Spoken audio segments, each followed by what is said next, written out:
fast. Matt Sanders in the black and green 2 was 7th fast. Jimmy Ford out of Yuba City, California, came up, took a shot at Willamette, qualified 6th fast, and the number 79, Mike Medell in the 30M was 5th. Daniel Ray in the 01 was 4th fast. These are your dash cars. Daniel Ray, the 12R of John Rowden, 3rd fast. Bruce Ray in the 1 was 2nd fast. And your fast time, obviously, new track record holder, Jordan Broughton. Heat race number 1, we had 7 cars. Anthony Bentley finished a lap down in the number 12. Then it was Steven Sanders in the number 8. Doug Kaufman was 5th. Jordan Henry in the 60J was 4th. Daniel Ray was 3rd. Bruce Ray was 2nd. And Jordan Broughton was your winner. Heat race number 2, we saw Mike Wilcox finish 6th. Matt Sanders in the 2 was 5th. John Rowden in the 12R was 4th. Isaac Sanders in the 12I. 3 12 cars, by the way. 12, 12R, 12I. Isaac Sanders in the 12I finished 3rd. Jimmy Ford, a good run, finished 2nd. And your winner in heat race number 2 by over 2.5 seconds was the 30M of Mike Medell. Medell got to the front, checked out, ran away. I thought we're going to see a great race in the feature as fast as he was in heat race number 2. Trophy Dash was Daniel Ray finishing 4th. John Rowden was 3rd. Bruce Ray, that one car, beautiful car. I love that car. Was 2nd. It's black and white, too. Jordan Broughton. Now, Ed was sitting next to me. I'm going to tell you guys about this. Ed was sitting next to me in the Moxie Tower. We're calling the races. We're watching the lap times in the dash, okay?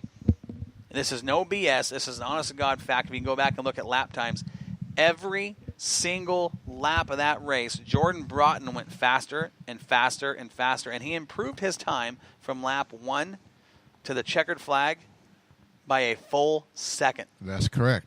A full second. He gained a second in 4 laps, okay? He won the trophy. This is a 4-lap sprint, guys. He won the trophy dash by just under 4 seconds. Yeah, he checked out. Yeah, that's putting things mildly. He checked out. He made a statement to the rest, and these were the fast 4 cars in qualifying for the dash. When he did that in the dash, I said, oh, man, these boys are in trouble tonight. We knew just how good that car was, and he said, he goes, the car's good. Might make a change, I'm not sure. And I said, Jordan, as good as this car's working, I wouldn't touch a thing. Not right now. If it's not broke, don't fix it. Yeah, I know as they was racing, I was pointing out the times to you, showing you. I said, holy moly, look. Yeah. Every lap. And the gap got bigger and bigger, and it was phenomenal to watch. I mean, it truly was. Main event time rolled around. 25 laps was the distance. Mike Wilcox, a little trouble in lap 13, pulled off in the 98W. Anthony Bentley finished 12th in the number 12. 14 laps he pulled off. Steven Sanders in the 8 was 11th. Isaac Sanders in the 12I was 10th. Mike Medell, heat race winner, finished 9th. Struggled in the main. Doug Kaufman in the 99C was 8th. Jordan Henry in the 60J was 7th. Daniel Ray in the 01 was 6th. This guy is another guy. He's going to win a race where it's over. I'm telling you that right now. That 01 car has been so close so many times. I expect to see him put it all together before the season's over.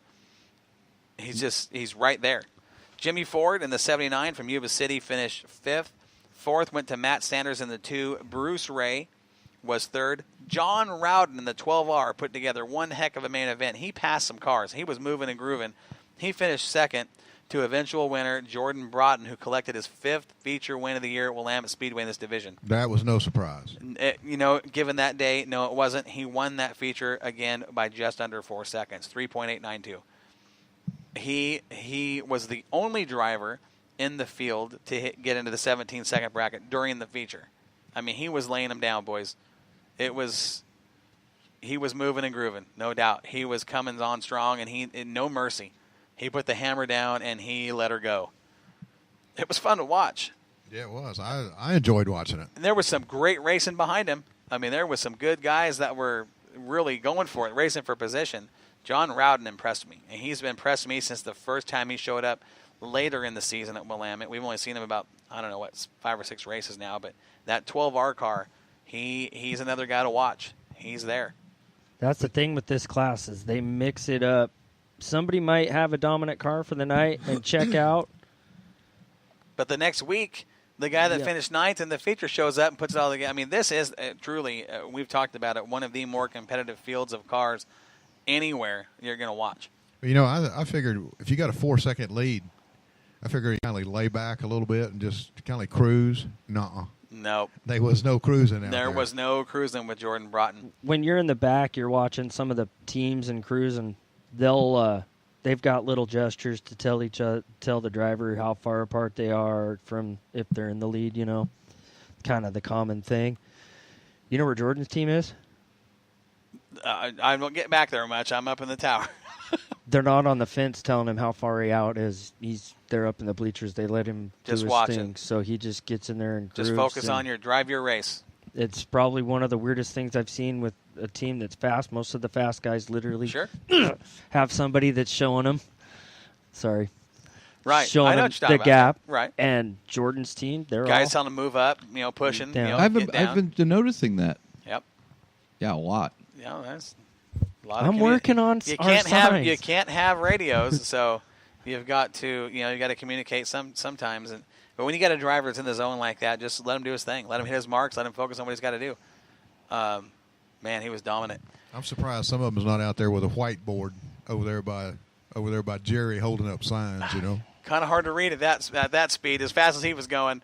Our final feature of the night, our final division, was the IMCA Modifieds, and we actually had 12 qualify. A.J. Davis was 12th. Sandy Sanders was 11th. Lauren Cruzy was 10th. Kersey Ferrando was 9th. Micah Berkeley in that good-looking 30B car was 8th fast. Mike Swear timed in 7th fast. Hot Rod McCombs was 6th fast. Craig Castle timed in 5th. Mark Gaylord in the 34, good run. He was 4th. Kenny Miller in the 57 was 3rd fast. Sam Potter 2nd fast. Your fast qualifier of the night, Gray Ferrando. This is the dude that is just he's a slayer right now. He's got the wood stake and he's just sticking it in the vampires' hearts. I mean, he's just out to no mercy for this dude right now. Heat race number 1. 7 cars took the green flag. All 7 cars completed all 8 laps. Lauren Cruzy. Trevor Labarge showed up late. He was 6th fast. Mike Swear finished 5th. Kersey Ferrando, 4th place. Mark Gaylord. Sandy Sanders had a great run. And Gray Ferrando was the winner in heat race number 1. 0.096 was the margin of victory over Sandy Sanders. Gray Ferrando edged him out. It was a great race. All 3 cars, top 3 cars, separated by just over half second. Good race in that heat race. Heat race number 2, we saw Craig Castle finish 5th. Micah Berkeley was 4th. Rod McComb was 3rd. 2nd place, and we're going to talk about this guy here in a minute, the 57 of Kenny Miller. Hasn't been coming to Willamette, a lot this year. It's like his 3rd or 4th show.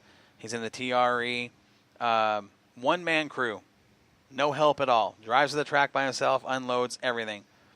He's a lot kind of like Todd Sieg, but not even that much help. I mean, he's all by himself. Sam Potter picked up the heat race win in the 44P, 10th of a second.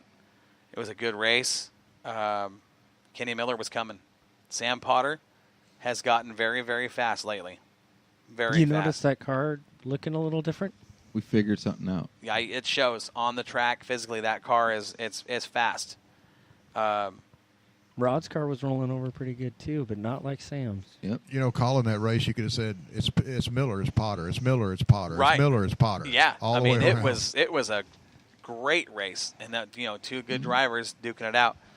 Trophy Dash, Sam Potter was 4th, Mark Gaylord, Kenny Miller was 2nd, Gray Ferrando 1st, 2.19 second margin of victory. That's wild. Yeah, he was flying. In the feature, Craig Castle went DNS, did not start. Blown motor. Whoa. Yeah. Pew. A.J. Davis was 12th. Micah Berkeley 11th. Lauren Cruzy finished 10th. Mark Gaylord, surprised to see him in the number 9 position. He was fast. Rod McComb was 8th. Kersey Ferrando finished 7th. Gaylord had a flat, though. Right, flat left front. Did you watch Kersey? Yeah, actually I did because I was getting tired of watching Gray. Did you watch Kersey in the 23K, Ed? Yeah. This girl, that was the night I saw her put it together. Everything came together. She's got it. It's all coming together and meshing. She looked really good. She finished 7th in this feature. She was coming off too, and normally she has a little bobble. Or she holds it low, and It's like the car gets tight a little bit. It's almost like she feels like it's not going to set how I want to, Right. and it bobbles a little. This race, she was coming off, and it had that letting look. the car work. Yeah, absolutely. Hands down, the best I've seen that young lady drive. You could really when it all clicks for a driver. You've watched them and watched them and watched them, and then you see it all come together. It's pretty cool because I got to give her props. She did some racing. I mean, she was door to door with some of these guys, bumper to bumper. She ran more than one line. She did a phenomenal job. I mean, it's neat to see those young drivers and it starts coming together and it clicks, and you're like, okay, now they're figuring it out. Well, and I think she's gotten more comfortable in traffic. Before, you'd see her and somebody kind of get under her, and she'd bobble a little bit, Right. like, oh, somebody's there, and she'd try to Right. give him room. She's holding her line Not last right Saturday around night. there. She said, all right, gloves are coming off. Let's fight. Yeah, she's hitting her marks too. She did. She did a great job. I mean, that was a neat thing to watch for her, and I'm sure that was a huge confidence builder for her. It's always good for a young driver to get that good run and, feel what the car's supposed to do, and you let it work. And kudos. Great job of driving for her. 6th place went to Mike Swear in the 63. Trevor LaBarge had a good run, and the number 7 car showed up late, finishing in the top 5. 4th place was Sandy Sanders. 3rd place was Kenny Miller. Kenny Miller in a 57 car. Again, no sponsors. One-man crew. You guys know something about Kenny Miller? Let me tell you about this guy. This guy is about as tough as they come. MS, no crew, in the car, just says, let's do it. They're running a chassis nobody else is running. He's got take a look at that chassis. We mounted up on it. It's weird. It is a very different design, that TRE. I mean, it truly is. Sam and I got down there. We put a camera on it. We're kind of like, can't put it there. That bar's in the way, or this bar's out too far. I mean, it's a very different design. But for a guy, there's no limits with this dude. Having MS is not an easy thing to live with.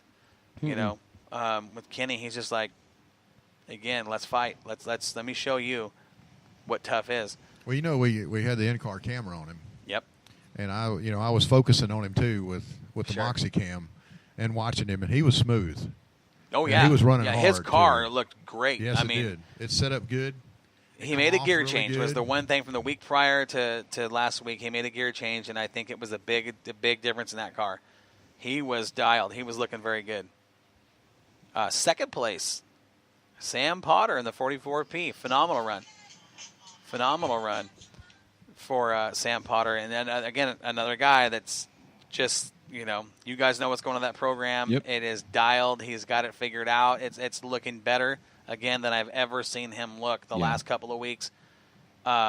He's got to be proud of that. It's pretty exciting, yeah. It is. I mean, because, Sam's been a good race car driver for a long time. Years you don't and win years, championships he won a championship down in Douglas County on the asphalt. He's been so close on the dirt for so long. And I think, hey, again, now we've got one more car in that upper echelon, and he's doing a phenomenal job of racing with these guys. He doesn't get intimidated. No, I've seen him get a little aggressive this week. So I'm glad to see that out of him. Me I'm too. glad to see that out of him because that was kind of the missing link Yep. right there, that one little thing. And he knows that car underneath him is doing what it's supposed to do, and he's like, all right, let's go. Yep. It's looking good. And Gray Ferrando, again. He started from the back. He took the challenge. He did take the $100 challenge from Roger That Barbecue, went to the back, got to the front. I think it took him about, I want to say 9 laps. About 9 laps to get to the front, got the win. 2.274 seconds margin of victory. 3 cars in the field that hit 17-second laps out of the 12. One was Gray Ferrando, 17.429. Sandy Sanders in the 43, another car that is really, that's a home-built chassis. Oh, yeah, that's a neat with car. the craziest shock setup you'll ever see on the front end of any race Isn't car. that cantilever or It's something? it's kind of got a cantilever rocker system up Yeah. on the front where the shocks are mounted at an angle in front of the radiator with steel bars coming out outside like the Indy chassis. kart stuff, yeah. Yeah, it's really very, Neat. very odd. But it's working. He's figuring it out. I mean, he was fast last night. I think he finished third last night, 3rd or 4th. Had a great run. He was 4th Saturday. The other 17-second car in the field was Hot Rod McCombs. Oh, that's right. Yeah, he Yep. had a good time. He had a real good run. Again, A guy that has just been so close for so long. And well, he's the type of guy, if he sees everybody's going to start playing rough and dirty, he's like, I'm not tearing my car up. I'll sit back here and let you guys beat each other up. Sometimes it's not worth it. And that's what he says. Whatever.